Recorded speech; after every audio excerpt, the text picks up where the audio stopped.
अगर कोई झूठे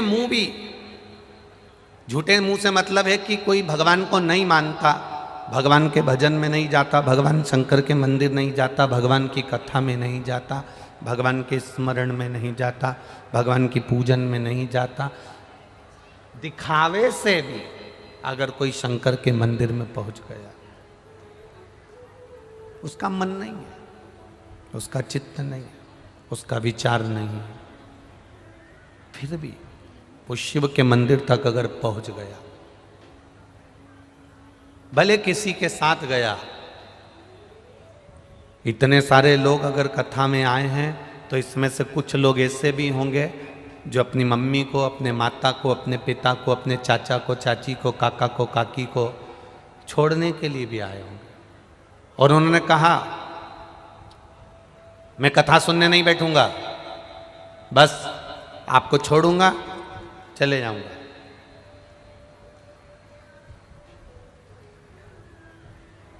केवल आपको छोड़ूंगा और चले जाऊंगा। और घर के बच्चों ने जब कहा कि मैं आपको छोड़ूंगा और चले जाऊंगा, तो घर के लोगों को कह देना चाहिए ठीक है, तो हमको उसके दरवाजे तक छोड़ दे और फिर चले जा, मना नहीं है। घर के बच्चे एक बार उसके दरवाजे तक पहुंचे तो भले हमको छोड़ने पहुंचे, पर मंदिर के द्वार तक, कथा के पंडाल तक, भगवान की शरणागति तक आए तो जो एक बार बच्चा अपने माता पिता को कथा स्थल तक छोड़ने आ जाता है, जो एक बार बच्चे अपने माता पिता को मंदिर तक छोड़ने आ जाते हैं, तो मंदिर का सेठ, मंदिर में रहने वाला भोलेनाथ और मेरे शिव महापुराण उस बच्चे का हाथ भी पकड़ लेते हैं, भले छोड़ कर गए।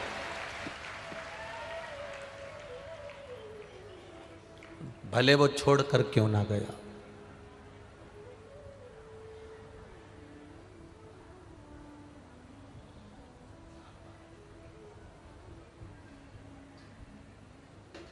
जिसने भले कहा मैं कथा में नहीं बैठूंगा, मेरे पास इतना समय नहीं है कि मैं कथा में बैठूं, छोड़ूंगा, चले जाऊंगा। हाँ, पति ने कहा मैं कथा में नहीं बैठूंगा, छोड़ूंगा और चले जाऊंगा। हाँ, कोई बात नहीं, तुम चलो तो छोड़ के तो आओ।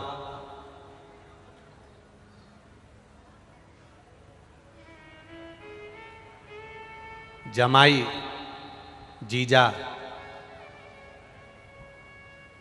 जब अपनी पत्नी को मायके छोड़ने के लिए जाता है,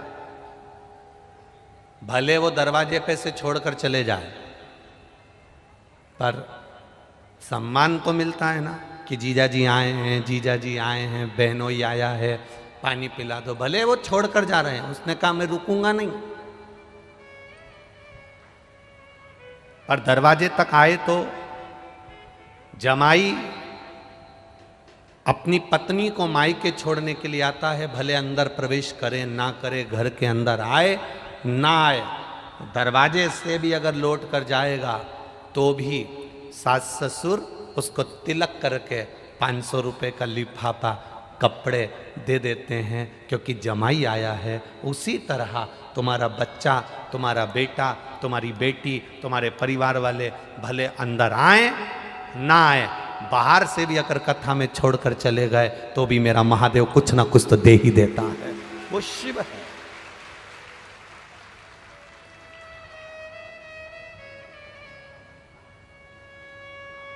मैंने तेरे ही भरोसे बाबा, तेरे ही भरोसे हवा बिच उड़ती जावागे, बाबा डोर हतो छैना में कटी जावागी, भोले मैं तेरी पतंग, शंभो मैं तेरी पतंग।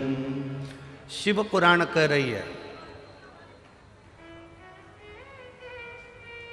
एक छोटे से पत्थर को घर में रखकर जल चढ़ाना चालू कर दोगे, पूजना चालू कर दोगे, पूजते रहोगे पूजते रहोगे पूजते रहोगे, तो पत्थर में भी प्राण आ जाते हैं और पत्थर की भी प्राण प्रतिष्ठा हो जाती है।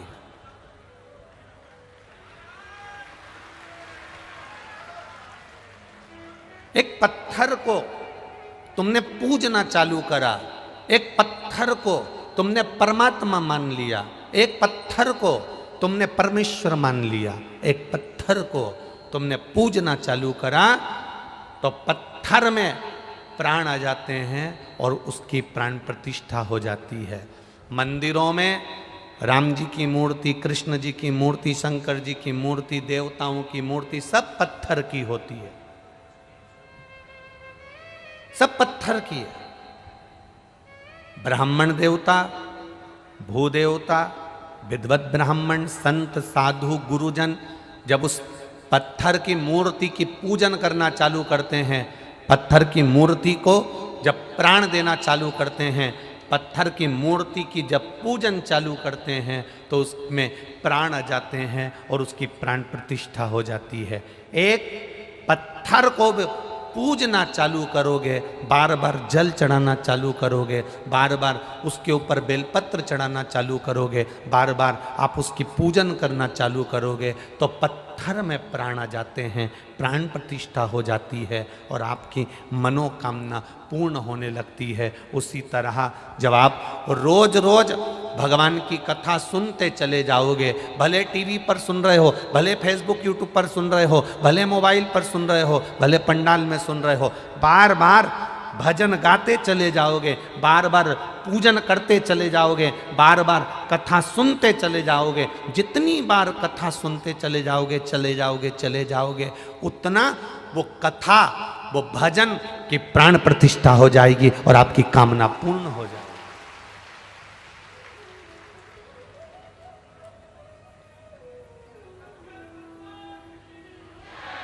भजन के बल को बढ़ाओ, दिखावे को मत बढ़ाना।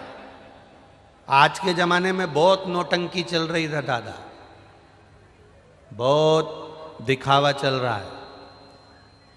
इनके यहाँ जाओगे तो काम हो जाएगा, उनके यहाँ जाओगे तो काम हो जाएगा, इनके यहाँ चले जाओ तो काम हो जाएगा।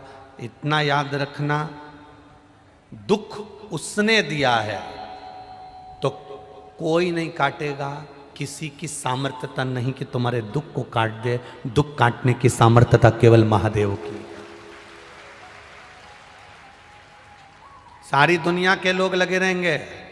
आज के जमाने में ढोंग, प्रपंच, छल, बेईमानी, कपट इतनी ज्यादा मात्रा में हो गई है कि दुनिया के लोग भ्रम में जी रहे हैं, भ्रांतियों में पड़े हुए।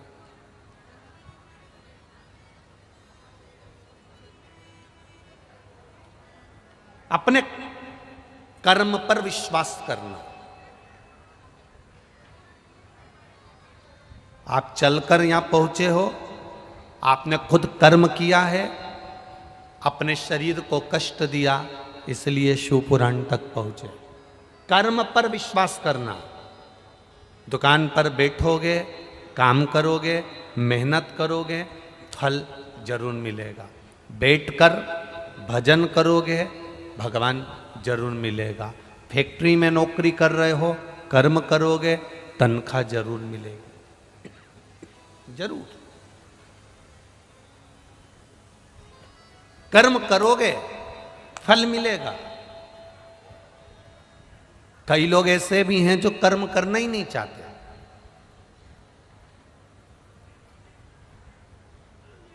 हमें काम ही नहीं करना।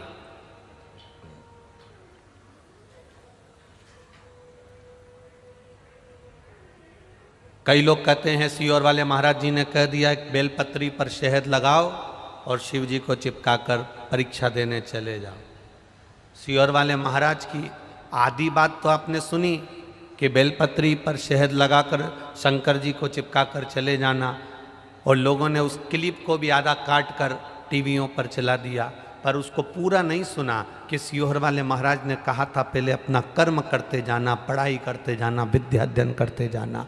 अपने कर्म को करते करते आगे बढ़ना, फिर शंकर भगवान पर एक बेलपत्री चिपका कर उस पर भरोसा कर कर फिर चले जाना, कार्य पूर्ण हो जाएगा। यह विश्वास के साथ करिए। एक पत्र आया है,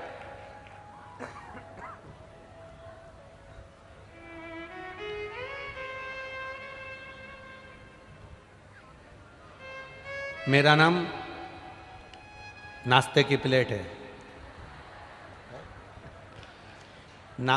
मेरा नाम सरोज सेन है, मैं रायपुर से आई हूँ। सरोज जी कहीं बैठी हो तो हाथ हिलाइएगा। सरोज सेन आप ही हैं? दोनों हाथ ऐसे हिला दीजिएगा।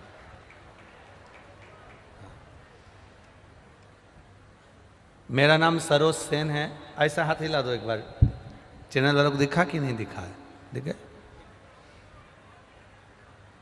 मेरा नाम सरोज सेन है, मैं रायपुर से आई हूँ। गुरुजी, मैं रायपुर की कथा में भोलेनाथ जी से एक प्रार्थना कर कर गई थी। आप कहते हो कथा के पंडाल में जो बैठकर श्री शिवाय नमस्तुभ्यम साथ में आपके बोलता है ना गुरुजी, और जो मन से मांग लेता है बाबा उसको 3 महीने में दे देता है। मैंने रायपुर की कथा में देख लिया है। गुरुदेव, रायपुर की कथा में भोलेनाथ जी से कथा में बैठकर मैंने केवल बाबा से प्रार्थना करी थी, बाबा मकान नहीं, आप ऐसी कृपा कर देना कि मेरा मकान डबल तिबल मंजिल का बन जाए, बस इतनी कृपा आप कर देना। गुरुदेव, बाबा से प्रार्थना कर कर आई थी और कहा था जब अगली कथा कहीं पर पास में होगी जरूर जाऊंगी। शिव कृपा से मेरा मोबाइल नंबर ये है गुरुदेव। लोग हंसी उड़ाते हैं कि शिवजी पर जल चढ़ाने से या कथा सुनने से ऐसा हो सकता है। मैं छाती ठोक कर कहती हूँ मेरे बाबा ने मुझे 3 मंजिल का मकान दे दिया। मैं बाबा को यहाँ प्रणाम करूँगा। बन गया बाबू? दोनों हाथ एक बार हिला दीजिए। हर हर महादेव। बोल बम का नारा है। यहां सीहोर वाला महाराज कुछ नहीं करेगा और ना किसी महाराज की सामर्थ्यता है कि वो कुछ कर दे या आपका दुख मिटा दे। किसी महाराज की सामर्थ्यता नहीं है कि तुम्हारे दुख को मिटा दे। तुम्हारे दुख को तुम स्वयं भगवान की भक्ति कर कर, भजन कर कर, एक लोटा जल चढ़ाकर, शिव की आराधना कर कर, आप स्वयं अपना कर्म कर कर, मेहनत कर कर आप अपने भाग्य को लिख सकते हो और आगे बढ़ सकते हो। किसी की सामर्थ्यता नहीं।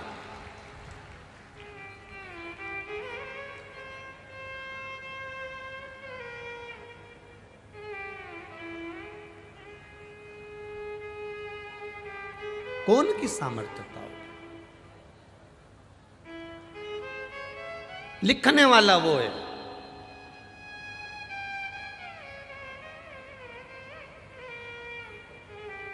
श्री मार्कंडे बाबा की उम्र कितनी सीधी। श्री मार्कंडू जी ने, उनकी धर्मपत्नी जी ने तप करा, साधना करी, संतान का सुख नहीं है। संतान का सुख नहीं है। देवताओं ने भाग्य लिख दिया कि इसकी किस्मत में संतान का सुख नहीं है। देवताओं का काम है भाग्य लिखना, ब्रह्मा जी का काम है भाग्य लिखना, भगवान विष्णु का काम है भाग्य लिखना। देवताओं ने लिख दिया भाग्य में कि तुम्हारे यहाँ संतान का सुख नहीं है, तुम्हारे यहाँ मकान का सुख नहीं है, तुम्हारे यहाँ नौकरी का सुख नहीं है, तुम्हारे यहाँ विवाह का सुख नहीं है। लिखने वाले ने लिख दिया कि तुम्हारे भाग्य में ये सुख नहीं है। भाग्य लिखना देवताओं का काम है, पर भाग्य बदलना महादेव का काम है। इन्होंने लिख दिया कि इसमें ये सुख नहीं है, उन्होंने लिख दिया कि इसमें भाग्य में तुम्हारी ये लिखा नहीं है।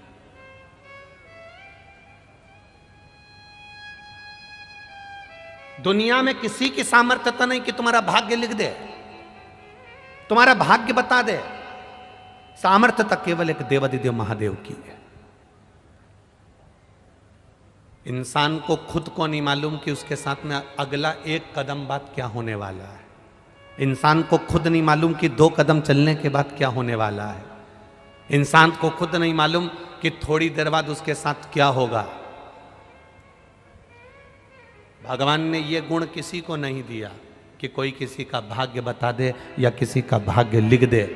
हाँ, जो परमात्मा ने लिखा है वो मृत्यु लोक में आकर भोगना हमको है।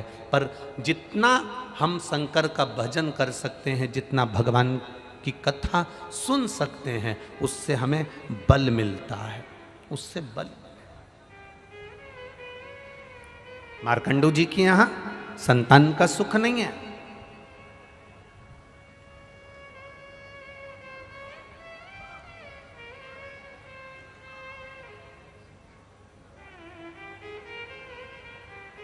ग्यारह जन्म पहले कौन थे ये मार्कंडू जी? एक 11 जन्म पहले एक वैश्य, व्यापार करने वाले,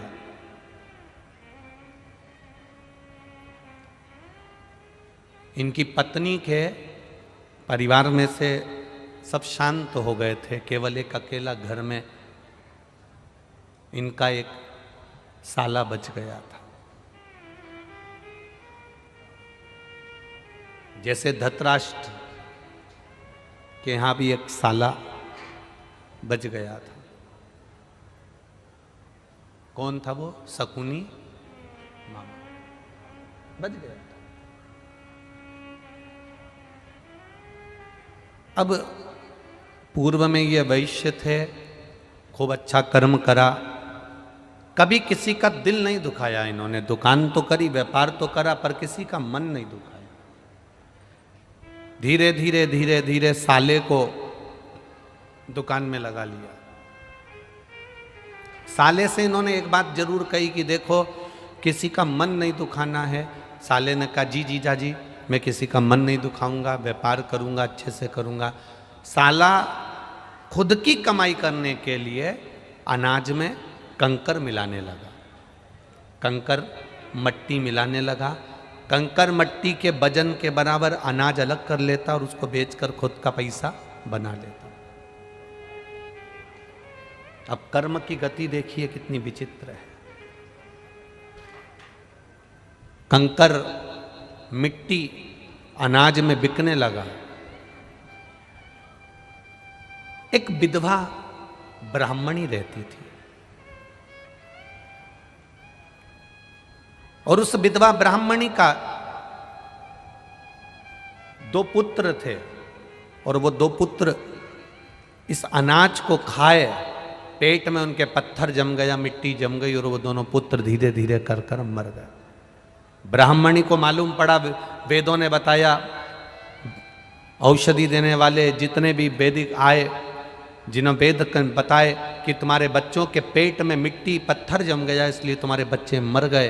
विधवा को मालूम पड़ा कि उस सेठ जी के यहाँ से अनाज आता था। सेठ जी के यहाँ पहुंची और जाकर उस विधवा ने उस सेठ जी से कहा, सेठ जी आज मेरे बच्चे मेरे सामने अधोगति में मरे हैं, जब तुम्हारे बच्चे मरेंगे तब तुम्हें मालूम पड़ेगा। और एक जन्म में नहीं, कई जन्म में तुम्हारे बच्चों के साथ यही होगा। सेठ जी के घर में भी 2 लड़के थे, दोनों अधोगति में मर गए। सेठ जी के प्राण छूट गए। गलती करी केवल एक उस साले ने।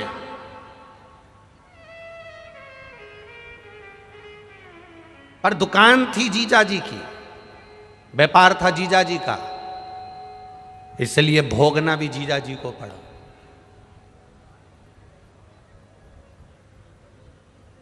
भोगना भी जीजा जी को पड़ा।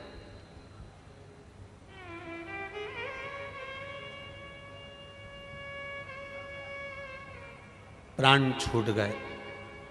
जीजा जी वो वैश्य शांत हो गया, समाप्त हो गया, विष्णुधर बना। फिर धीरे धीरे धीरे धीरे 1 जन्म, 2 जन्म, 3 जन्म, 4 जन्म निकलते निकलते निकलते निकलते कई जन्मों के बाद में फिर मार्कंडू जी बने। संतान का सुख नहीं हुआ, इनके संतान प्राप्ति नहीं हुई। किसी ने कहा भगवान शिव की आराधना करो। शंकर भगवान की आराधना करने के लिए एक वीरान जंगल में, वीरान क्षेत्र में, जहां कोई नहीं जाता, वहां पर मार्कंडू जी पहुंच गए। अपनी पत्नी के साथ एक शिवलिंग का निर्माण करे, पूजन करी, आराधना करी, बाबा से विनय करी। रोज प्रतिदिन शिव की आराधना, एकांत में रखे हुए शिव का पूजन 3 चीजें देता है। बहुत अच्छे से समझ लेना इनका एकांतेश्वर महादेव की कथा। एकांत में रखा हुआ शिवलिंग, एकांत में रखे हुए शिव जी की पूजन 3 चीजें देती है। पहला, हमारी उम्र बढ़ाती है। दूसरा, बड़ी बीमारी शरीर में एकांत का शिवलिंग कभी नहीं आने देता। और तीसरा, हमारे जीवन में कभी वैभव की, सत्ता की और लक्ष्मी की कमी नहीं आने देता। ये एकांतेश्वर। एकांतेश्वर का मतलब क्या है? जो एकांत में बैठा हुआ है, अलमस्त। ऊपर छांव है नहीं है, मंदिर के ऊपर शिखर है नहीं है तो भी ठीक, नहीं है तो भी ठीक। ओटले पर शिवलिंग रखा है, अकेला बैठा है, ना तो पार्वती उनके पास में बैठी दिख रही हैं, ना कोई बैठा दिख रहा है, ना गणेश जी दिख रहे हैं, ना कार्तिकेय दिख रहे हैं। बैठे हैं तो ठीक, नहीं है तो अकेला नंदी सामने बैठा है और शिव जी का शिवलिंग रखा है।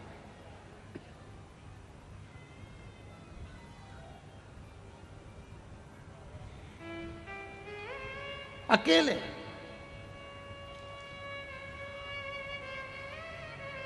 कई लोग हमसे कहते हैं गुरुजी, हमारे गांव में शंकर जी का मंदिर है और शंकर जी के मंदिर के अंदर पार्वती जी नहीं है, गणेश जी नहीं है, कार्तिकेय जी नहीं है, केवल नंदी है और शंकर जी हैं। तो क्या हम पार्वती जी, कार्तिकेय जी, गणेश जी को बिठा दें? हमने कहा कितने साल से नहीं है?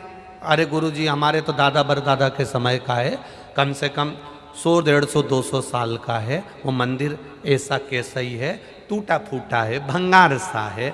उसमें ना गणेश जी हैं, ना देवी जी पार्वती जी हैं, ना कार्तिकेय जी, नंदी है, शंकर जी हैं। और शिवलिंग भी ऐसा हो रहा है, खंडित खंडित सा हो रहा है। तो क्या हम वहाँ दूसरे देवी जी को, पार्वती जी को, गणेश जी को, कार्तिकेय जी को बिठा दें? हम उनसे कहते हैं किसी को बिठाने की जरूरत नहीं है। हमने पहले भी कथा में कहा, आप लोगों को समझाया कि ये शिवलिंग है, ये जलाधारी है, ये चरण है। ये शिवलिंग शंकर जी का प्रतीक है, ये जलाधारी पार्वती जी का स्थान है, जहाँ से जल बहता है। माँ गणेश जी, कार्तिकेय जी हैं, बीच में मोटी सी लाइन अशोक सुंदरी है, ऊपर जो जल टपक रहा है वो शिव जी की 5 लड़कियाँ, जया, विषहरा, शामरी बारी, दौतली और देव हैं। शंकर भगवान का संपूर्ण परिवार इस शिवलिंग के अंदर है। अगर गणेश जी, कार्तिकेय जी, पार्वती जी कोई नहीं भी है तो चिंता करने की जरूरत नहीं है, क्योंकि महादेव वहाँ एकांत में बैठे हुए हैं। एकांतेश्वर। कोई कहता है शिवलिंग खंडित हो रहा है।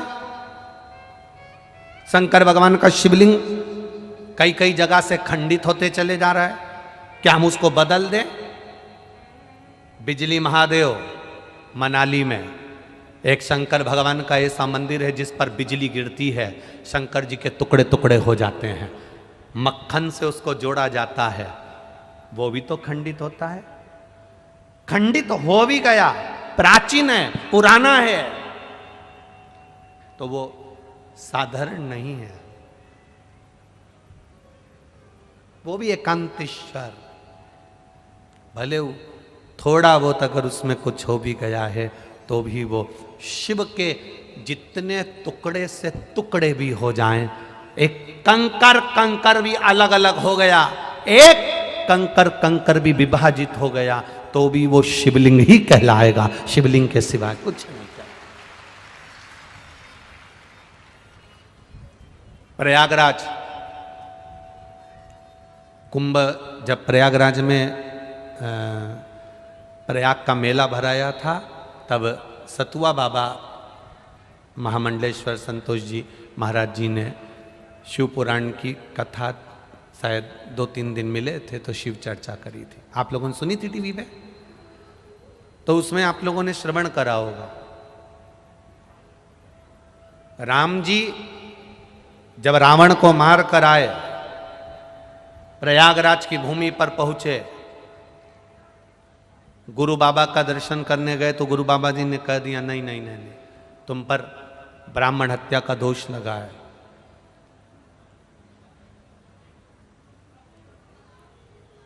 1 करोड़ शिवलिंग का निर्माण करोगे तब तुम ब्राह्मण की हत्या से मुक्त होगे।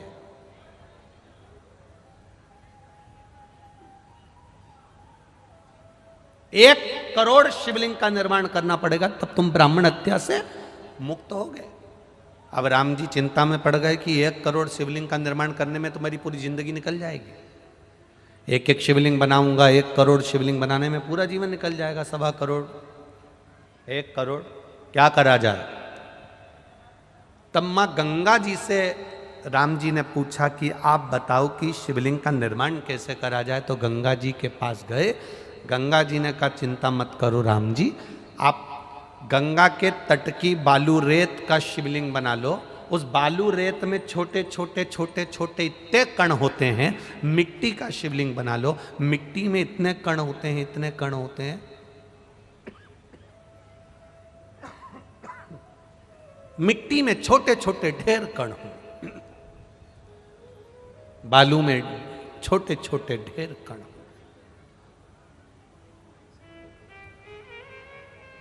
जब हम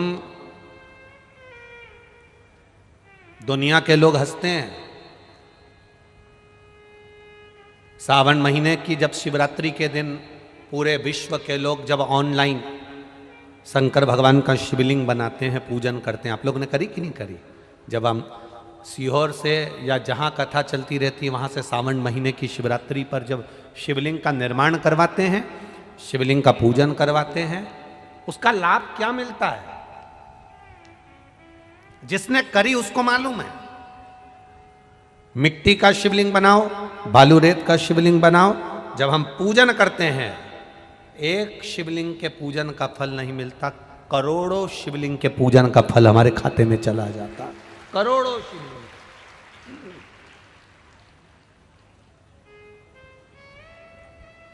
राम जी से कहा कि आप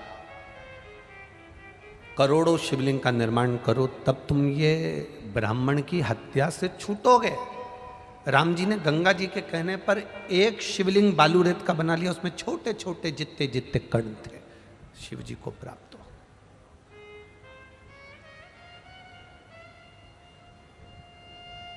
क्या मिलता है ये कथा में, पंडाल में बैठकर कथा सुनने से?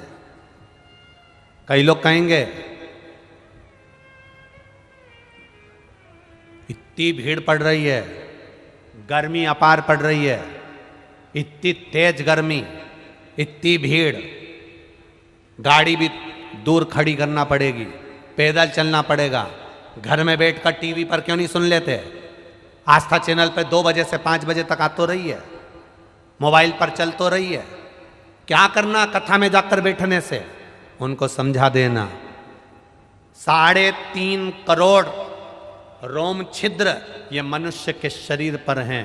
ये 3.5 करोड़ रोम छिद्र प्रतिदिन भगवान ने 3.5 करोड़ बार भगवान का नाम जपने के लिए दिया है। घर में अकेले बैठकर कथा सुनूंगी तो 3.5 करोड़ भजन का फल नहीं मिलेगा, पर कथा के पंडाल में बैठकर कथा सुनूंगी, जब श्री शिवाय नमस्तुभ्यम इतने सारे भक्त एक साथ बोलेंगे, 5 लाख, 4 लाख, 6 लाख लोग आज भी कथा में आए हैं। ये लाखों भक्त जब एक साथ, अब 5 लाख लोग अगर कथा सुनने आए हैं और 5 बार अगर श्री शिवाय नमस्तुभ्यम 5 लाख लोग एक साथ बोलेंगे तो लाखों में मंत्र जाप हो जाएगा।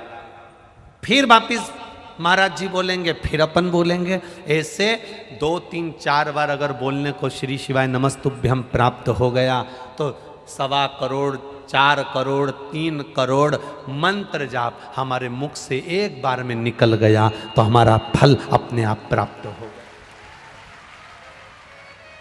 क्यों कहते हैं पंडाल में बैठकर कथा सुनने वाले को 3 महीने के अंदर बाबा झोली भर देता है? हम क्यों कहते हैं कि 3 महीना इंतजार करना? जो लोग बिस्कुट खिला रहे हैं, पानी पिला रहे हैं, किसी को पोहा खिला रहे हैं, आपने अपने तिजोरी के खजाने खोले हैं अगर इन शंकर के भक्तों के लिए, कोई पानी, कोई शरबत, कोई चाय, कोई नाश्ता, कोई भोजन, कोई पूड़ी। आज सुबह की बात है, किसी का सीहोर फोन गया होगा, कोई बिमला प्रजापति करके कोई महिला, उनका फोन गया कि हम बहुत बड़ा भंडारा नहीं कर सकते, तो हम को अगर शंकर जी के भक्त की सेवा करना हो तो क्या करना चाहिए? तो वहाँ से हमसे पूछा गया तो हमने कहा उनसे कह दो, एक महिला पुरुष जो पंडाल में रह रहा है, जो कथा सुनने दूर से आया है, अपने घर से तुम जो रोटी बनाओगी, पूड़ी बनाओगी, तुम्हारे लिए भोजन बनाओगी, उसमें 3-4 रोटी ज़्यादा बन जाती होगी, वो रोटी अचार के साथ लेकर आ जाना और किसी को खिलाकर चले जाना, भंडारे जैसा ही सुख मिलेगा। जरूरी नहीं कि आप 4 लाख लोगों को भोजन कराओगे तो भंडारे का सुख मिलेगा, 50,000 आदमी को पानी पिलाओगे तो भंडारे का सुख मिलेगा। अपने साथ में एक पानी की बोतल ज्यादा लेकर आओ जिससे उठकर जाना नहीं पड़े, किसी को हमारे बीच में आना नहीं पड़े, कोई पानी बांटने वाला हमारे बीच में आएगा तो हमारी कथा छूट जाएगी। एक पानी की बोतल ज्यादा लेकर चलो, किसी को प्यास लगे अपनी पानी की बोतल में से बैसाख के महीने में उसको पानी पिला देना, पूरी जिंदगी भर पुण्यता का फल प्राप्त हो जाए। जरूरी नहीं कि हम बहुत बड़ा मंदिर बनाएंगे तो हमारा नाम होगा। मंदिर बड़ा बनाने से नाम नहीं होता। जो भगवान के मंदिर नहीं जाता, जो भगवान की चौखट तक नहीं जाता, जो कभी कथा तक नहीं जाता, जो कभी एक लोटा जल नहीं चढ़ाता, बड़ा मंदिर बनाने से ज्यादा जरूरी है किसी को मंदिर तक पहुंचा देना और उसका मन में मंदिर का प्रवेश करा देना। ढेर मंदिर बन गए, ढेर सारे मंदिरों का निर्माण हुआ।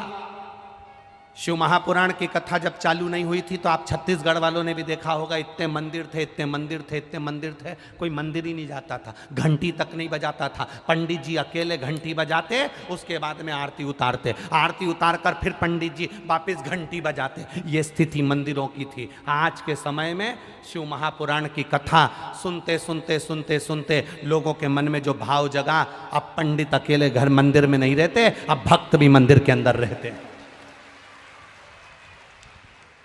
मंदिर तो ढेर बन गए, मंदिर बनते चले गए, बनते चले गए। हमारी कॉलोनी में मंदिर, हमारी सोसाइटी में मंदिर, हमारी जगह पे मंदिर, मंदिर तो बन गए पर भक्त नहीं बन पाए थे, वो भक्त कम होते चले गए थे। शिव महापुराण ने उन्हीं भक्तों को केवल मंदिर तक पहुंचाने का कार्य किया है। शिव पुराण ने उन्हें मंदिर तक भेज दिया। जरूरी नहीं कि आप मंदिर बनाओगे तो आपका नाम होगा। आप किसी के हृदय में भी तो मंदिर बना दो। क्यों? भिलाई में कथा चल रही है, तो कथा में गई थी कभी? अपनी पड़ोसन से कह सकती है, क्यों भिलाई में कथा चल रही है, तू नहीं गई कभी कथा में? अरे बहुत भीड़ होती है, अरे मेरा तो मन ही नहीं करता। तो भीड़ में कौन जा रही है? थोड़ा दूर जाके बैठ जाओ, थोड़ा दूर जाकर बैठ जाओ। पंखा ऊपर लटका है, ये देखो ऊपर लटके कि नहीं लटके? लटका है। अरे बोलो तो जम के। हवा कहाँ आ रही है? नीचे। कोई जरूरी है कि तुम पंखड़ी से लटको तभी हवा मिलेगी? अरे बोलो तो जम के। कोई जरूरी है कूलर चल रहा है तो कूलर की हवा सब दूर जाएगी? कोई जरूरी है कि कूलर से चिपको?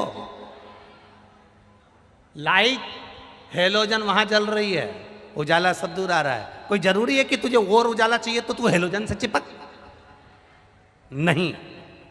थोड़े दूर भी पंखे से होगे तो हवा मिलेगी, थोड़ी दूर भी कूलर से होगे तो हवा मिलेगी, थोड़ी दूर भी हेलोजन और लाइट से होगे तो उजाला मिलेगा, थोड़ी दूर भी कथा के पंडाल से रहोगे तो भी शिव मिलेगा, ये निश्चित है। जरूरी नहीं कि तुम, बहुत जरूरी है कि मैं घुस के बैठूंगी चाहे कुछ भी हो जाए, जरूरी है। आज तो कथा का पहला दिन है, अभी तुम 7 दिन देखना तो सही। ये जजमान पांडे जी और ये विनोद जी, ये अभी तुम देखना, इनको रोज के नहीं 25 फोन आए तो गारंटी है। और पांडे जी के छोरे बेटे हूँ, उनको भी पूछना, हमको आगे नहीं बिठा सकते, हम तो तुम्हारे पहचान वाले हैं, हम तो तुम्हारे रिश्तेदार, और हम तो तुम्हारा पार्टी का आदमी, तो तुम हमको आगे नहीं बिठा सकते, तुम हमको आगे नहीं बिठा सकते। तो इनसे भी निवेदन है, कह देना अरियो जी जियो, घर से अगर कथा सुनने आना है तो ये जितने बैठे हैं ना पीछे और ये आसपास में, ये भी सुबह 6 बजे से इंतजार करते हैं, तब जाकर 2 बजे कथा मिलती है। और तुम पहचान वाले टाइम पे बस केवल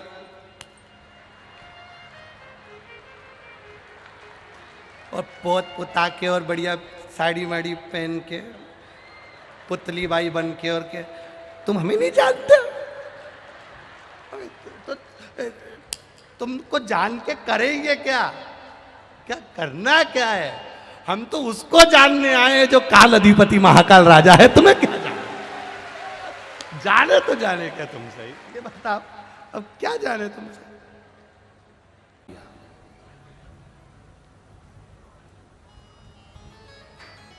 आप जिस गांव में रहते हो, आप जिस नगर में रहते हो, आप जिस शहर में रहते हो, आप जिस क्षेत्र में रहते हो, कहीं जाते आते आपको भी कहीं ना कहीं ऐसा शिवलिंग का दर्शन हो जाए जो एकांत में है, कोई नहीं जाता,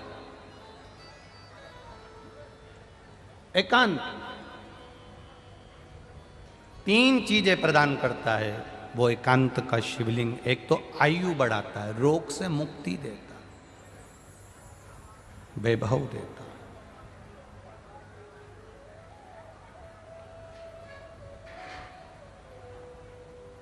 कौन से महादेव कहलाते हैं वो? जम के बोलो जरा, एकांतेश्वर महादेव। शिव कथा कर रही है,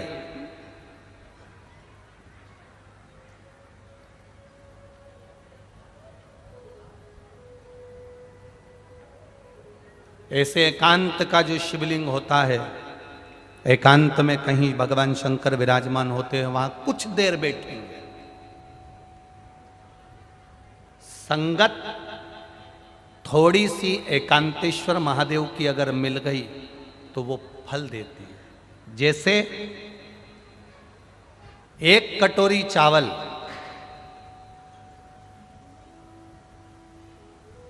और उस चावल ने अगर पानी का संग कर लिया, अग्नि का संग कर लिया, चावल पानी से जुड़ गया और पानी ने कहा चल मैं तुझे अग्नि का संग करा देता हूं, उसी चावल ने पानी के साथ मिलकर अग्नि का संग कर लिया। चावल 1 कटोरी था, पानी और अग्नि का संग करने से 1 कटोरी चावल पूरा कुकर भर देता है, 1 कटोरी चावल पूरी भगोनी भर देता है, 1 कटोरी चावल पूरा बर्तन भर देता है। चावल 1 कटोरी था, पर पानी का संग मिला, अग्नि का संग मिला तो पूरा कुकर भरा गया, पूरा बर्तन भरा गया। उसी तरह एकांतेश्वर महादेव का जब संग इस संसारिक मनुष्य को प्राप्त होता है तो वो भी खाली झोली भर ही देता है, वो एकांतेश्वर महादेव है।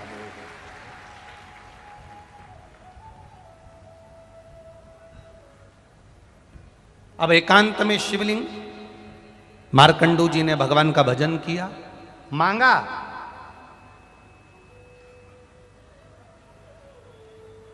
एक पत्र आया है,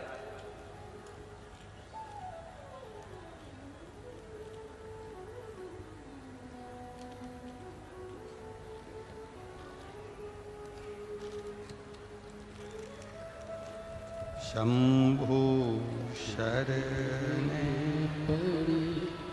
मांगो घड़ी रे घड़ी दुख काटो दया करीने दर्शन आपो शंभु शरण घड़ी मांगो घड़ी रे घड़ी दुख काटो दया करीने दर्शन आपो। प्रदीप शर्मा, रायपुर बजरंग नगर आमापारा से आए हैं। कहीं बैठे हो तो हाथ हिलाइएगा। दिख गए क्या? कहीं बैठे हो तो हाथ हिलाइए। आप ही हैं? प्रदीप शर्मा, रायपुर बजरंग नगर आमापारा से हूँ। गुरुजी, एक लोटे जल का क्या महत्व है? मेरी धर्म पत्नी सीमा शर्मा को 2 बार पेट में हर्निया की तकलीफ हो गई। डॉक्टरों ने ऑपरेशन का बोला, पर हमारे पास में इतना धन नहीं कि हम करवा सकते। बाबा बैद्यनाथ जी से प्रार्थना करी, 1 लोटा जल शिव जी को चढ़ाना प्रारंभ करा और 1 लोटा जल शिव जी को चढ़ाकर उसका आचमन कराना प्रारंभ करा। मैंने बाबा से प्रार्थना करी थी, अगर मेरी पत्नी का ऑपरेशन नहीं होगा और वो ठीक हो जाएगी तो जहाँ भी कथा होगी वहाँ पैदल चलकर जाऊँगा। रायपुर से भिलाई तक पैदल आया हूँ।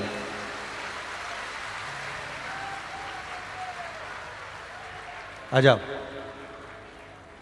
दौड़ के आ जाओ, एक बार जोरदार ताली बजाओ।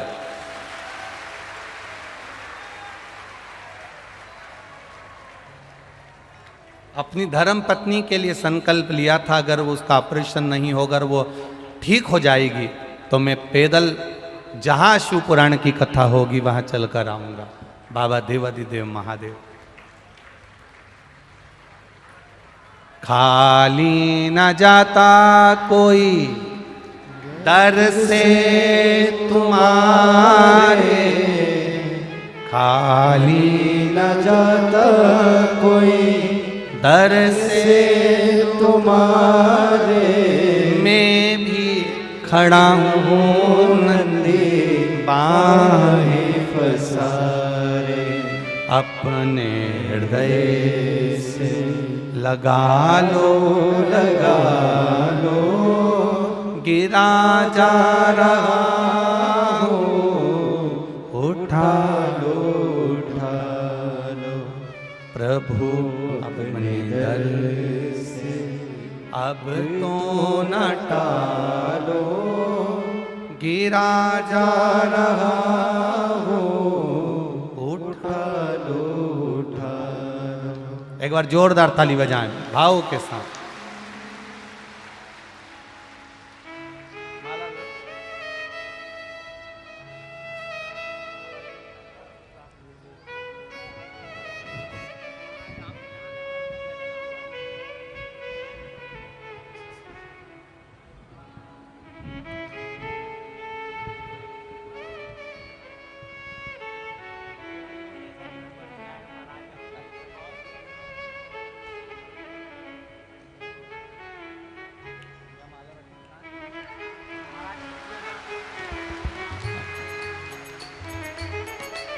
जोरदार ताली बजाएं। बाबा की कृपा, शिव तत्व है। एक पत्र बड़ा सुंदर आया है, ये देख।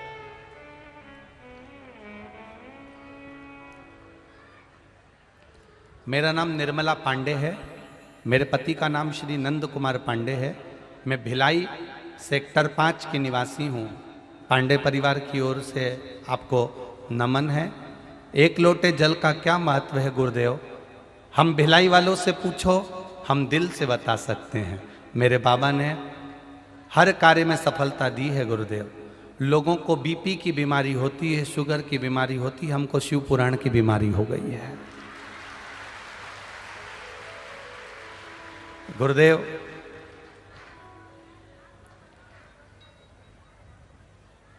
हमारे घर का एक एक बच्चा शिव मंदिर जाता है, बाबा को जल चढ़ाता है। गुरुदेव,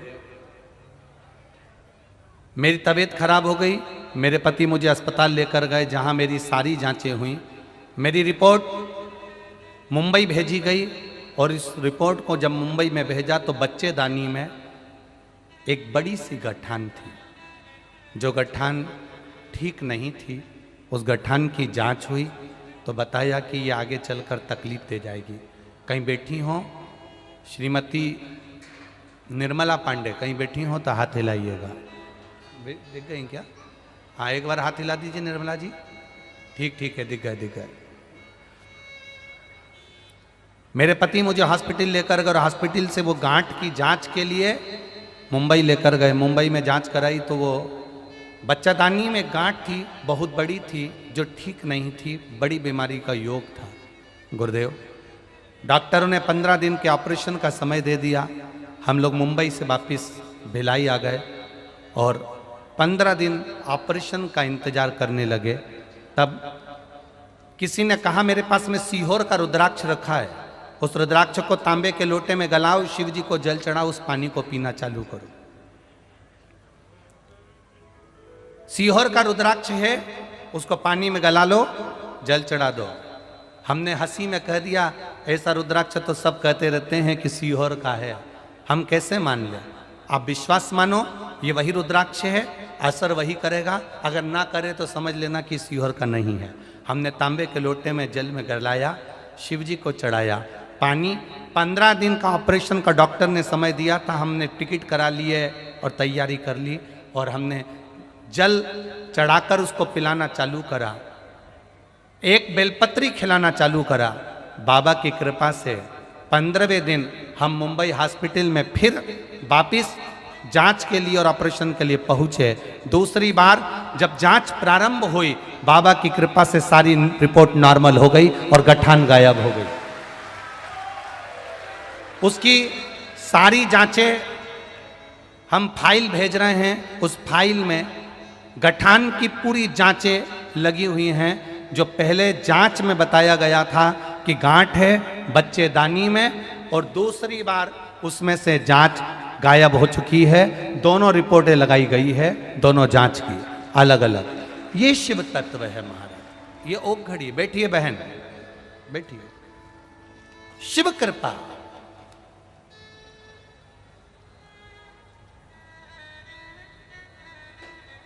मेरे बाबा दया करना, मैं तेरे भरोसे हूँ। दोनों रिपोर्ट लगाई उन्होंने अपनी जांच की, 2 रिपोर्ट लगाई। एक जिसमें गांठ बताई है, मुंबई में जाकर जांच चेक कराया गया, बॉम्बे में जाकर 15 दिन हॉस्पिटल में ऑपरेशन का कहा गया, और एक रुद्राक्ष का जल शिव तत्व की प्राप्ति करा दी, वो घड़ी की।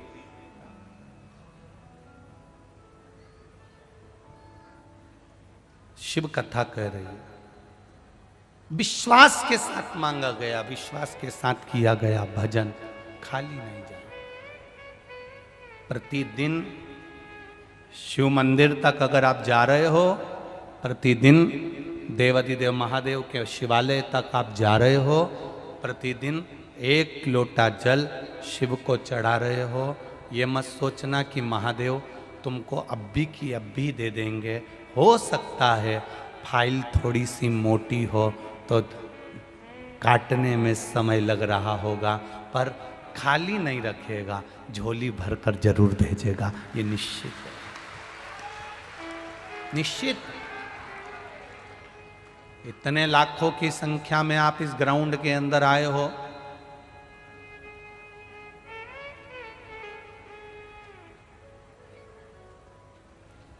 दिनेश जी साहू छुरिया वाले, उनसे बात हो रही थी तो कह रहे थे विनोद सिंह जी ने बहुत मेहनत करी है, गुरुजी पांडे जी ने और विनोद जी ने बहुत पंडाल की व्यवस्था करी गई है। 2 दिन तक पंडाल बढ़ाने की जरूरत नहीं पड़ेगी, पर पहले दिन ही आसार खत्म हो गए और इतनी भक्तों की भीड़, जितने नीचे बैठे हैं उससे दुगने आसपास खड़े हैं और बाहर बैठे हैं। ये शिव तत्व। खाली नहीं जाओगे, तुम्हारा विश्वास भोलेनाथ जी डिगने नहीं देगा। आप आए हो उसके भरोसे तो खाली नहीं भेजेगा। तुमने जितना विश्वास रखकर कथा सुनी है उतना विश्वास रखकर 7 दिन की कथा है, 7 दिन 2 बजे से 5 बजे तक भरचक, गर्मी भी पड़ेगी, बैसाख का महीना भी है, तुम दान भी कर रहे हो, पुण्य भी कर रहे हो, किसी को एक गिलास पानी भी पिला रहे हो और कथा का तत्व ग्रहण कर रहे हो, खाली नहीं जाए। भजन में मन लगा। जितनी देर कथा में बैठो, दूसरों से बात नहीं करना है, व्यवस्थाओं को नहीं देखते हुए सबसे कहना है भैया तुम्हारे पांव पड़ूं। हमें 3 घंटे की कथा में से 2.5 घंटे मिलते हैं, आधा घंटा तो आशीष भैया ले लेते हैं, 2.5 घंटा मिलता है, उसको हमें सुनने दो। 2.5 घंटे की कथा के लिए सवेरे 6 बजे से जगह संभाल कर बैठते हो, तब जाकर यह कथा प्राप्त होती है, सहजता नहीं।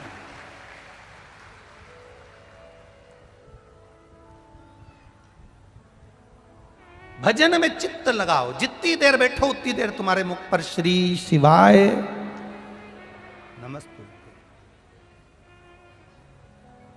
जितनी देर बैठो उतनी देर तुम्हारे मुख पर भगवान का भजन। मार्कंडू जी ने एकांत में शिव जी का पूजन करा, शंकर भगवान प्रकट हो गए, प्रसन्न हो गए।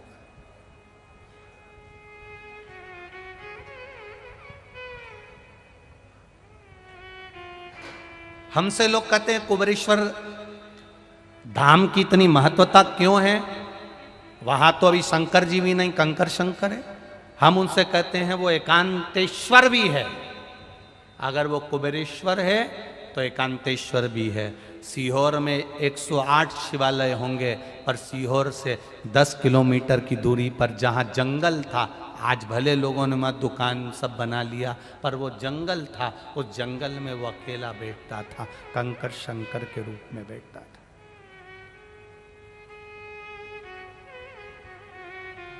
एकांतेश्वर है। एक भाई ने पत्र में लिखा है कि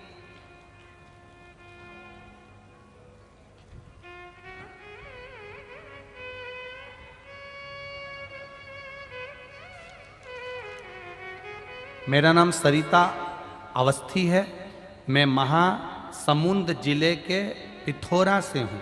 मेरा मोबाइल नंबर ये है, कहीं बैठी हो तो हाथ हिलाइएगा।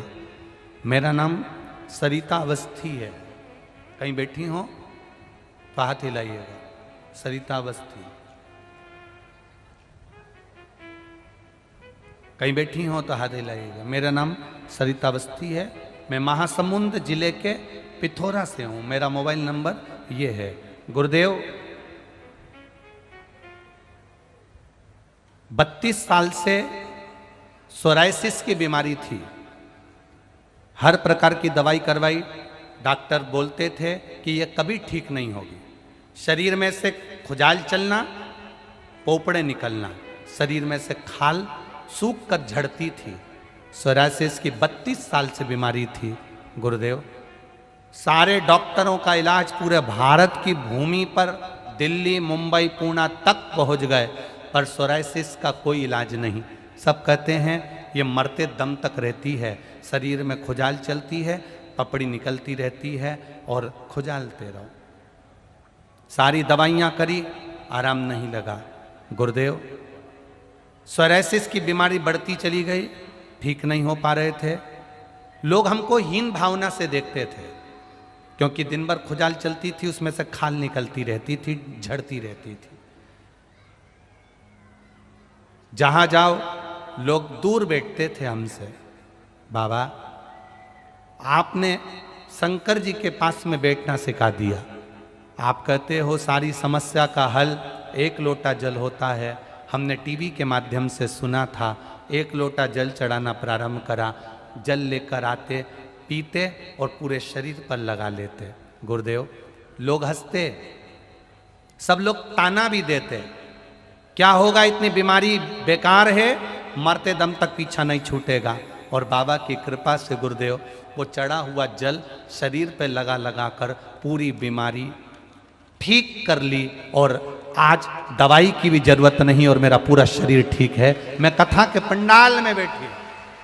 ये शिव तत्व, ये उघड़ी है। आपका किया विश्वास, आपका किया गया भरोसा टूटेगा नहीं। आयो आप बहुत दूर दूर से आयो, दिल से सुनना। एकांतेश्वर महादेव की कथा मिली है आपको।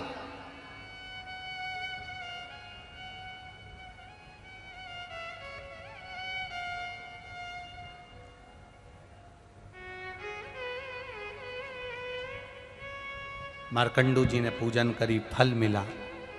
शिव जी ने आकर दर्शन किया, मांगो। मार्कंडू जी क्या चाहिए आपको? संतान नहीं है मेरे यहां, औलाद नहीं है। औलाद नहीं है? नहीं। क्यों चिंता करते हो? कैसी संतान चाहिए? चिरंजीवी।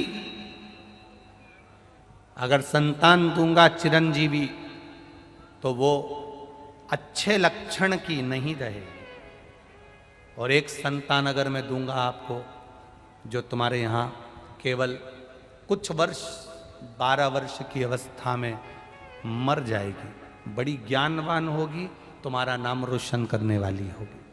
कैसी संतान चाहिए तुमको, बोलो। एक संतान वो होती है जिसकी लंबी आयु होती है और दुनिया को दुख देती है। एक संतान वो होती है आयु कम होती है और दुनिया को सुख देती है। आपको कौन सी संतान चाहिए? मार्कंडू जी ने कहा जो दुनिया को कष्ट दे ऐसी संतान नहीं चाहिए। भले मेरी औलाद की उम्र कम हो, भले मेरे बच्चे की उम्र कम हो, पर दुनिया को सुख पहुंचाए ऐसी संतान दीजिए। भगवान ने एक बेटा दे दिया जिसका नाम मार्कंडे हुआ। अवस्था है छोटी, बड़ा ज्ञानी, बड़ा विद्वान। 10 वर्ष की आयु हो गई, मालूम पड़ा कि ये तो मर जाएगा। 12 वर्ष की केवल आयु है इसकी, क्या करा जाए? एकांत में शिवलिंग का पूजन कर कर अगर बेटा मिल सकता है तो एकांत में शिवलिंग का पूजन कर कर बेटे की उम्र भी बढ़ सकती है, यह निश्चित है। अभी आपको कथा में कहा एकांत का शिवलिंग उम्र बढ़ा देता है। एकांत का शिवलिंग हमारी रोग मिटा देता है। एकांत का शिवलिंग हमारा वैभव प्रदान कर देता है। एकांत है। मैं आपसे निवेदन करना चाहूं, इस व्यासपीठ से आप लोगों से कहना चाहूंगा, आप जब अपने गांव से कहीं जा रहे हो, घर से कहीं जा रहे हो, नगर से कहीं जा रहे हो, शहर से कहीं जा रहे हो, क्षेत्र से कहीं जा रहे हो, और गाड़ी से जा रहे हो, मोटरसाइकिल से जा रहे हो, कहीं आपको कोई ऐसा शंकर जी का मंदिर ओटला दिख जाए जो अकेला कोई नहीं हो, तो आप गाड़ी वाले से कहना 10 मिनट रोक ले, 5 मिनट रोक ले, 5 मिनट। आपके पास में जल भी नहीं है, आपके पास में बेलपत्र भी नहीं है, आपके पास में चढ़ाने का कुछ भी नहीं है, मत होने दो। पर एकांत का कोई शिवलिंग मिल जाए, उसके पास जो पेड़ पौधे लगे हों उसकी पत्ती तोड़कर भी शिव जी को चढ़ाकर अपने दिल की बात कहकर चलते बनना, काम सफल। एकांतेश्वर है।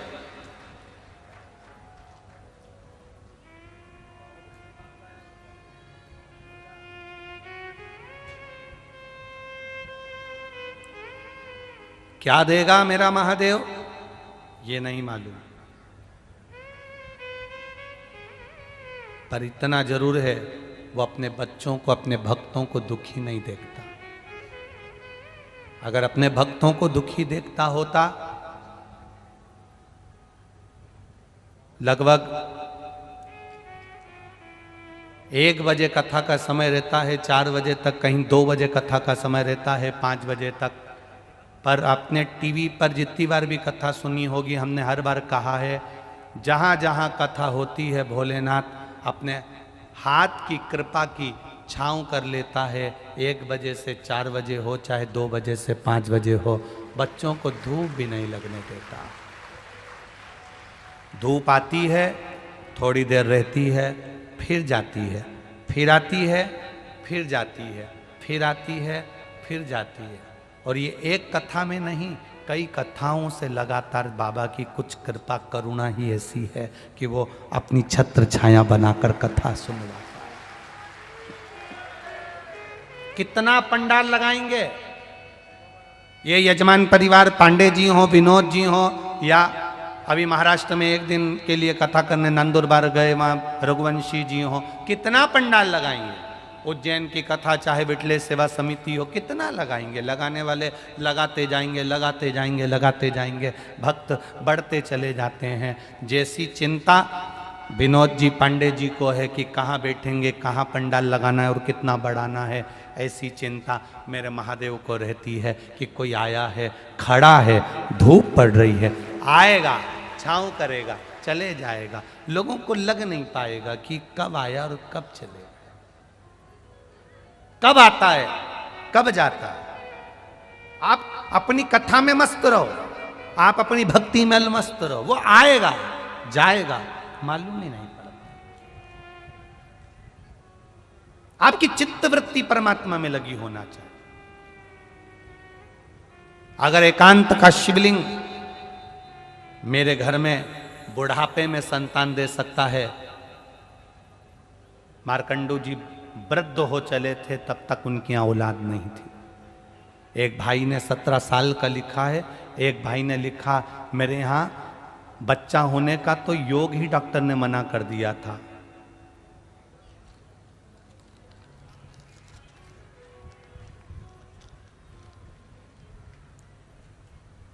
मैं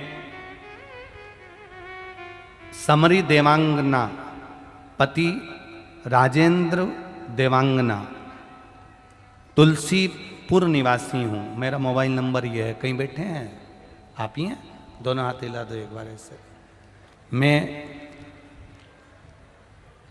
समरी देवांगना, पति राजेंद्र देवांगना, तुलसीपुर निवासी हूँ। मेरा मोबाइल नंबर ये है। 10 साल से संतान का सुख नहीं था। संतान लाए हो साथ में? उसको थोड़ा सा ऊंचा कर दो। 10 साल से संतान का सुख नहीं था। पहली बार जब डॉक्टर को दिखाया था तो उन्होंने कह दिया था तुम्हारे यहाँ कभी औलाद नहीं होगी, क्योंकि तुम्हारे यहाँ संतान के योग नहीं है, गर्भस्थ कुछ समस्या के कारण तुम्हारे यहाँ औलाद नहीं होगी। पर बाबा ने 10 साल बाद 1 लोटे जल का पान कर कर और एक सफेद आंकड़े की जड़ से संतान की प्राप्ति हुई है। प्रणाम करने के लिए 10 साल बाद दी। उसको थोड़ा सा ऊंचा कर दो एक बार। हर हर महादेव। बैठिए बैठिए। ये शिव तत्व है। जब सारी आस समाप्त हो जाए, जब सब दूर से आस छूट जाए, तब मेरे बाबा दया करना, मैं तेरे भरोसे मैं तेरे भरोसे आता है आप लोगों को? जरा एक बार जम के बोलिएगा, मेरे बाबा मैं मेरे बाबा दया कर, मैं तेरे ना घर के भरोसे ना परिवार के भरोसे ना घर के भरोसे ना परिवार के भरोसे मेरे बाबा दया करना, मैं तेरे भरोसे, ना इनके भरोसे हूँ, ना उनके भरोसे हूँ, ना इनके भरोसे भरोसे हो। मेरे बाबा दया करना, मैं तेरे भरोसे हूँ। मेरे बाबा दया करना, मैं तेरे भरोसे हूँ। हम उसके सहारे जी, हम उसके बल पर जी। जब आप ये प्रार्थना करो ना, दिल से करा करो, मैं तेरे, आपको ऐसा महसूस होगा आपके पास में कोई घूम रहा है, वो सुन रहा है जिसको आप सुनाना चाहते हो, वो देख रहा है जिसको आप दिखाना चाहते हो, वो कर रहा है, पूरी व्यवस्था वो कर रहा है। महाराज मार्कंडे जी 10 वर्ष के हो गए, पिता मार्कंडू जी ने कह दिया अब ये मरने वाला है, माता पिता के सामने मरेगा तो अच्छा नहीं लगेगा। माँ की स्थिति क्या होती है, पिता की स्थिति क्या होती है, ये माता पिता ही जानते हैं। कुंवारी अवस्था में अगर कोई बच्चा मरता है, माता पिता के सामने कोई प्राण छोड़ देता है, उस माता पिता से पूछो उसकी हालत क्या होती है। चले जाएगा। कहा बच्चे को एक ही चीज सिखाई, सबके चरणों को प्रणाम करना सीख जाओ। जब सबके चरणों को प्रणाम करना सीख जाओगे तो अपनी जिंदगी अपने आप सार्थक हो जाएगी। क्या मिलता है प्रणाम करने से, क्या मिलता है नमन करने से, क्या मिलता है? भगवान के चरणों को प्रणाम करो, माता पिता के चरणों को प्रणाम करो, घर के बड़ों को प्रणाम करो, घर के बुजुर्गों को प्रणाम करो। घर के ही नहीं, बाहर का कोई मिल जाए उसको भी नमन करिए। श्री शिवाय नमस्तुभ्यम कहते हुए, प्रणाम करते हुए चलिए। क्या मिलेगा? अगर कुछ नहीं मिलेगा तो मुख से आशीर्वाद तो दे देगा। प्रणाम, कोई नीचे झुककर तुम्हें प्रणाम कर रहा है, कितना भी बेर हो, कितना भी विवाद हो, प्रणाम करने वाले को कोई गाली नहीं देता। प्रणाम करने वाले को अगर कुछ नहीं देगा तो हाथ सिर पर रख देगा, वो भी नहीं करेगा तो उठा देगा, वो भी नहीं करेगा तो उसको देख तो लेगा, उतने में भी उसका कल्याण निश्चित हो जाता है। प्रणाम की शुद्धता। करो प्रणाम। मार्कंडे जी को सिखा दिया, प्रणाम करना प्रारंभ करा मार्कंडे जी ने। जो मिले उसको नमन, जो मिले उसको प्रणाम। एक बार देवऋषि नारद आ रहे थे, मार्कंडे जी ने उनको देख लिया। देखते से ही उन्होंने कहा श्रीमन नारायण। मार्कंडे जी जान गए यही नारद जी हैं, अपन इनको पहचानते तो है नहीं, प्रणाम करने में क्या जाता है। उनने दंडवत कर लिया। जैसे ही प्रणाम करा, नारद जी के मुख से निकल गया चिरंजीवी भव। नारद जी ने जैसे कहा चिरंजीवी भव, मार्कंडे जी जैसे उठे तो मार्कंडे जी के सिर पर देखा कि इनकी रेखा तो मस्तिष्क की आधी कटी हुई है, अभी 2 साल में तो ये मरने वाला है। मार्कंडे जी को मैंने आशीर्वाद दे दिया चिरंजीवी भव। नारद जी आधे टेंशन में पड़ गए, गलत गाड़ी में बैठ गए, ये भिलाई जा ही नहीं रही है। जाना था भिलाई, पहुंच गए राजनांदगांव, गलत गाड़ी में बैठ गए। अब नारद जी ने विचार करा करूं तो करूं क्या। नारद जी मार्कंडे जी के पिताजी के पास पहुंच गए। मार्कंडू जी से कहा नमन प्रणाम श्रीमन नारायण। देवऋषि नारद ने जैसे ही प्रणाम किया तो मार्कंडू जी ने पूछा क्या बात है, हम आपके बेटे को हमारे साथ ले जाना चाहते हैं। मार्कंडू जी ने विचार करा बेटा मरने वाला तो है, अच्छा है माता पिता से दूर हो जाएगा, प्राण भी छूटेंगे तो दूर छूटेंगे, ले जाओ इसको ले जाओ। अब जो जाने ही वाला है उसको लेकर जा रहा हूं, चले जाओ। अच्छा देवऋषि नारद ले जा क्यों रहे हैं? देव ऋषि नारद को क्या पड़ी कि इसको लेकर जा रहे हैं? उनको ले जाने का केवल एक ही कारण है, अब मैंने आशीर्वाद दे दिया चिरंजीवी भव, ये आशीर्वाद किसी ना किसी के माथे लुढ़काना पड़ेगा। बहुत चतुर होते हैं नारद जी, बहुत चतुर। अब ये इनको ले गए देव ऋषि नारद मार्कंडे जी को, सबसे पहले पहुंच गए देवताओं के पास, सारे देवताओं के पास गए। अब इनकी तो आदत में थी मार्कंडे जी के दंडवत करना, इन्होंने जितने देवताओं के यहाँ जाए वहीं झुक के दंडवत कर दें। देवता इतने खुश, चिरंजीवी भव, चिरंजीवी भव। देव ऋषि नारद इतने खुश, गाड़ी चेंज। अब अपनी गाड़ी में ये है ही नहीं, अब तो ये दूसरे की गाड़ी में बैठ गए। देव ऋषि नारद इनको इंद्र के पास ले गए, इंद्र ने आशीर्वाद दे दिया चिरंजीवी भव। देव ऋषि नारद बोले बहुत बढ़िया महाराज, क्या कहने तुम्हारे, 2 साल में मरने वाला। इंद्र ने नारद जी के चरण पकड़ लिए, तुम्हारे पांव पड़ूं, आशीर्वाद मेरा गड़बड़ हो गया, कुछ मेरे ऊपर कृपा कर दो। देव ऋषि नारद बोले हम भी ऐसे ही फंसे थे जैसे तुम फंसे हो, अब तुम जानो। देव ऋषि नारद ने जैसे कहा तो इंद्र मार्कंडे जी को पकड़कर ब्रह्मा जी के पास ले गए। ब्रह्मा जी के चरणों में जैसे ही मार्कंडे जी ने दंडवत करी तो ब्रह्मा जी ने आशीर्वाद दे दिया चिरंजीवी भव। इंद्र बोले अब हम जा रहे हैं। ब्रह्मा जी ने पूछा क्यों? ये बच्चा 2 साल में मरने वाला है, हम गलत गाड़ी में बैठ गए थे, अब तुम निपटो। अब ब्रह्मा जी चिंता में पड़ गए, हम ही ने तो भाग्य लिखा है इसका कि ये 12 साल में मर जाएगा, केवल 2 साल बचे थे, अब तो 1.5 बच्चे घूमते फिरते यहां आया है और हमें उलझा दिया इंद्र ने, क्या करें? ब्रह्मा जी उनको पकड़ के ले गए भगवान विष्णु के पास में। जो मार्कंडे जी ने देखा भगवान विष्णु और लक्ष्मी को, दंडवत कर ली। जैसे ही दंडवत करी, भगवान के चरण लक्ष्मी जी दबा रही थी, इतनी खुश हो गई, उन्होंने भी कह दिया चिरंजीवी भव। इतने में भगवान विष्णु की दृष्टि गई कि लक्ष्मी मेरा पांव छोड़कर किसको आशीर्वाद दे रही है। जो भगवान विष्णु ने देखा तो कोई बच्चा दंडवत कर रहा था, प्रणाम कर रहा था, भगवान विष्णु ने कह दिया चिरंजीवी भव। ब्रह्मा जी बोले अब हम जा रहे हैं। भगवान विष्णु बोले कहां जा रहे हैं? कि हमारी आफत तुमने ले ली।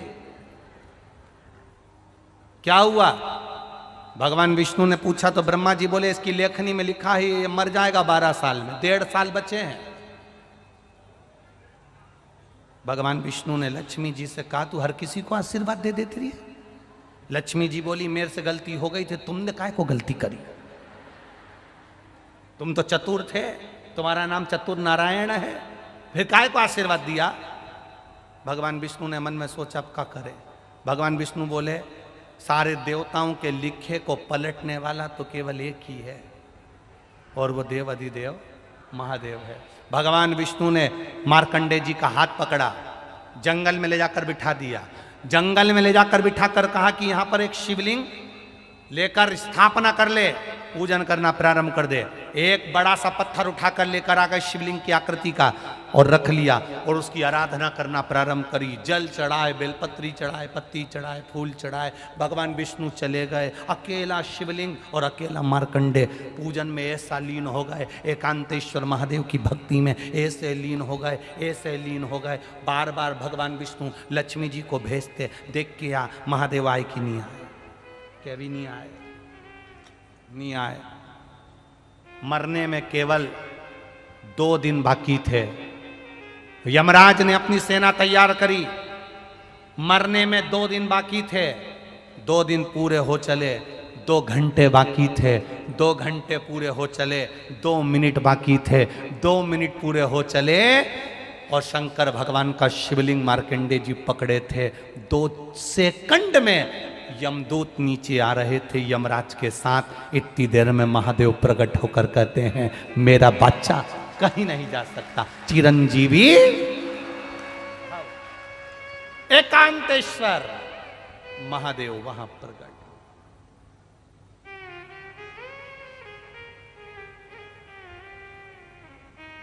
जिनकी पत्रिका देखकर, जिनके ज्योतिषाचार्य ब्राह्मण विद्वान भूदेव, जिनको दुनिया के लोग कह दें कि तेरी आयु कम है, उसे एकांत में शंकर जी का मंत्र जपना चाहिए। अगर शिवलिंग की पूजन भी नहीं कर सको तो एकांत में श्री शिवाय नमस्तुभ्यम जपना चाहिए। वो भी ना बन सके तो नमः शिवाय जपना चाहिए। वो भी ना बन सके तो पंचाक्षर मंत्र, षडाक्षर मंत्र ओम नमः शिवाय जपना चाहिए।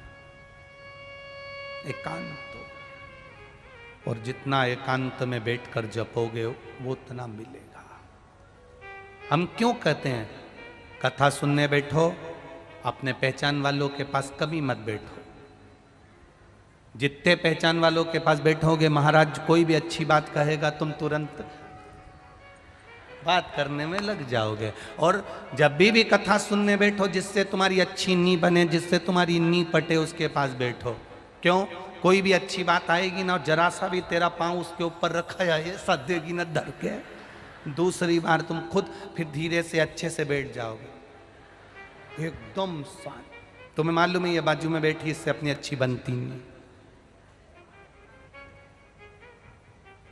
इसीलिए तो पूजन करने बिठाते हैं तो पति पत्नी को साथ बिठाते हैं, क्योंकि इन दोनों की कभी आपस में बनती नहीं। ये सही बैठेगी तो ये भी सही बैठेगा, ये सही बैठेगा। अगर इस पति ने जरा सा मोबाइल चलाया पूजन करते समय तो इसने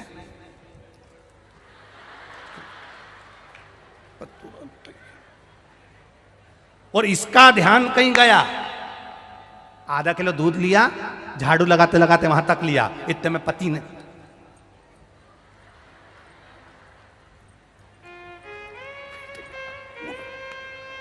इसीलिए इन दोनों को बिल्कुल साथ में बिठाते, इंडिया और पाकिस्तान को एक साथ, दोनों को बिठा, दोनों इनका साझ। अच्छा, भगवान की बड़ी कृपा है पति पत्नी पर भी, ये आपस में प्रेम रहे तो इतना रहे इतना रहे इतना रहे कि एक पानी पूरी को आधा आधा खा ले, इतना प्रेम है। और आपस में प्रेम नी रहे तब देखो इन्हें पिज्जा भी अलग अलग चाहिए, सब कुछ प्रेम वाली बात है।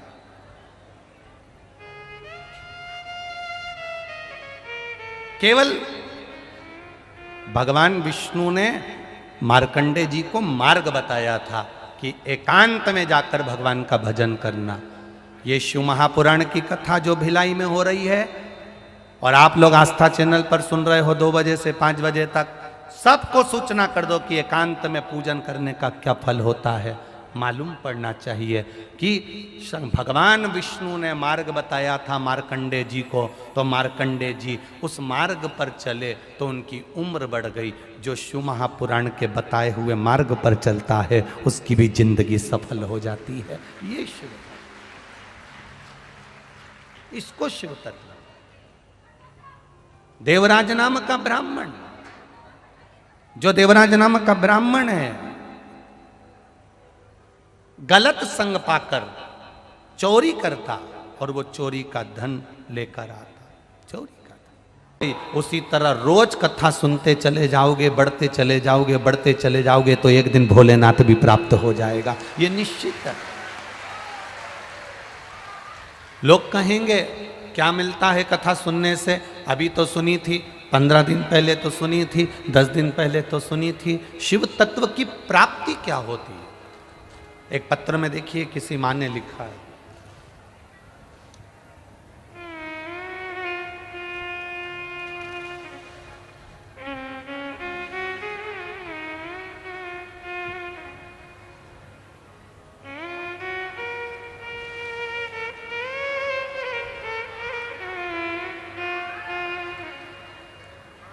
मैं लक्ष्मी सिन्हा, पति ब्रेश सिन्हा, राजनंदगांव छत्तीसगढ़, हमालपारा वार्ड नंबर 26 के हैं।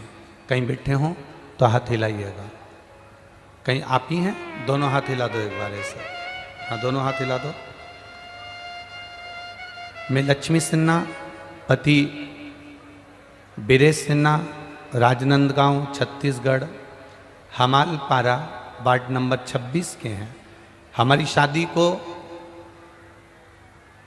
17 साल हो गए थे, संतान नहीं थी। सारे डॉक्टरों से इलाज करवाया, रायपुर गए, बिलासपुर गए, और भी जहाँ जहाँ लोगों ने बताया वहाँ गए। कई जगह से गोदी भी भरवाई पर संतान नहीं हुई। गुरुदेव, शिव कृपा किसको कहते हैं? किसी ने कहा टीवी पर कथा आती है, आप उस कथा को श्रवण करो। हम पति पत्नी ने कथा सुनना चालू करा। ऐसे कई महाराज की कथा आती थी, विश्वास नहीं जागता था। पर आपने कथा में पशुपति व्रत के बारे में बताया, एक सफ़ेद आंकड़े की जड़ के बारे में बताया। पत्नी ने और मैंने पशुपति नाथ के व्रत की शुरुआत करी और बाबा की कृपा से 17 साल बाद ऐसी कृपा हुई कि मन में ऐसा भाव जागृत हुआ, एक बार सीहोर चले। सीहोर गए। 26 मई 2022 को हम सीहोर पहुंच गए और 26 मई 2022 को सीहोर में जाके कंकर को उठाकर जमीन पर रखकर उसकी पूजन कर कर प्रार्थना कर कर आए कि बाबा 17 साल हो गए, डॉक्टरों ने मना कर दिया है, संतान का सुख किस्मत में नहीं, पर आप जरूर देना। बाबा की कृपा से गुरुदेव 26 मई 2022 को हम सीहोर से आए। आप कहते हो 3 महीने में बाबा देता है, मेरे बाबा ने 1 महीने में सुन लिया। 16 फरवरी 2023 को मेरे यहाँ पर एक बच्चे का जन्म हुआ है। बच्चा लाए हो साथ में? थोड़ा सा ऊंचा करो उसको, हल्का सा हो सके। कार्यकर्ताओं से निवेदन है, एक कार्यकर्ता उस बच्चे को, उसके माँ को और पिता को यहाँ तक लेकर आ जाए। मेरा कार्यकर्ताओं से निवेदन। खाली न जाता कोई दर से तुम्हारे, खाली न जाता कोई दर से तुम्हारे, मैं भी खड़ी हूँ नंदी बाहे फसारे, मैं भी खड़ा हूँ नंदी बाहे फसारे। अपने हृदय से लगा लो, लगा लो, गिरी जा रही हो, उठा लो प्रभु अपनी दर से, अब तो न टालो, गिरा जा रहा हो, उठा लो, उठा लो। 17 वर्ष के बाद भी एक विश्वास, एक आस, एक भरोसा, एक दृढ़ता नहीं तोड़ी। और जब 17 वर्ष के बाद जब विश्वास नहीं टूटा, भरोसा नहीं टूटा, मात्र टीवी पर कथा सुनकर भरोसा इतना दृढ़ हो गया, इतना दृढ़ हो गया कि मेरे बाबा को गोदी में संतान देना ही पड़ी। ये शिव तत्व है।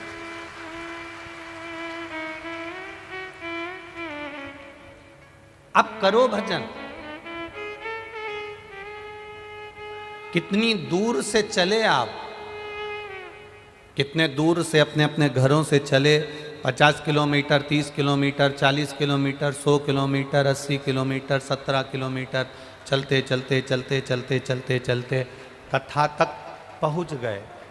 जब चलते चलते बढ़ते बढ़ते आप कथा तक पहुंच सकते हो तो ये निश्चित है कथा सुनते सुनते सुनते सुनते आप उस भोलेनाथ तक भी पहुंच सकते हो। ये निश्चित था, ये पक्का है। आप उसकी चौखट तक जाना है, आपको उसके दरवाजे तक जाना है, आपको उसके द्वार तक जाना है। तो वो भक्ति के बल पर जाएगा। बोल बम का नारा है, हम उसके सहारे, हम उसके बल पर, हम उसके विश्वास पर उसको प्राप्त कर सकते हैं।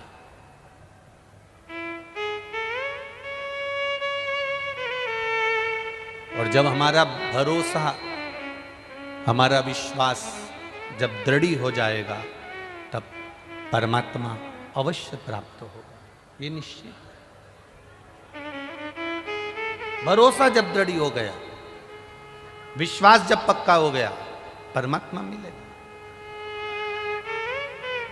मनुष्य में, जानवर में, पशु में, पक्षी में एक सबसे बड़ा अंतर है।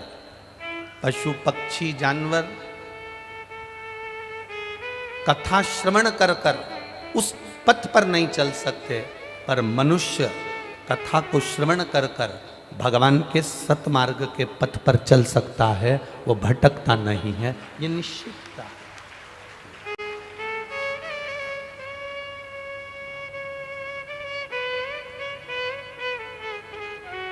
एक मानव को जो ज्ञान प्राप्त होता है, अगर उस ज्ञान का उसको अहंकार नहीं हो, उस ज्ञान का उसको अभिमान नहीं हो, तो शिव महापुराण की कथा कहती है वो मानव संपूर्ण विश्व में कुछ ना कुछ अच्छा कर कर चले जाता है। पर जिसको अभिमान आ जावे, ज्ञान का अहम हो जावे, ज्ञान का अहंकार आ जावे, फिर वो परमात्मा को प्राप्त नहीं कर पाता है। एकांतेश्वर शिव महापुराण की कथा हमको यही बता रहे हैं। एकांतेश्वर शंकर भगवान की कथा हमको ये कह रही है।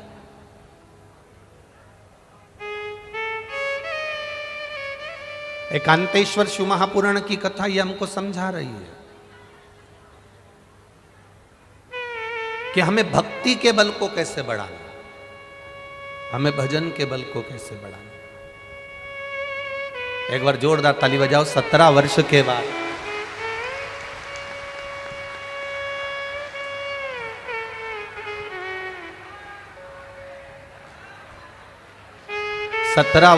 बाद देवाधिदेव महादेव की कृपा से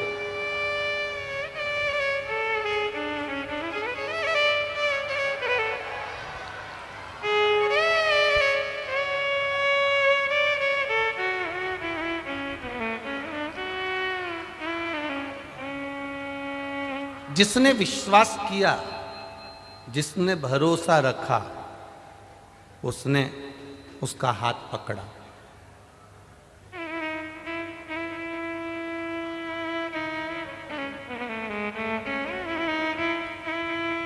शिव कथा शंकर भगवान को चढ़ाया गया एक लोटा जल खाली नहीं जाता है।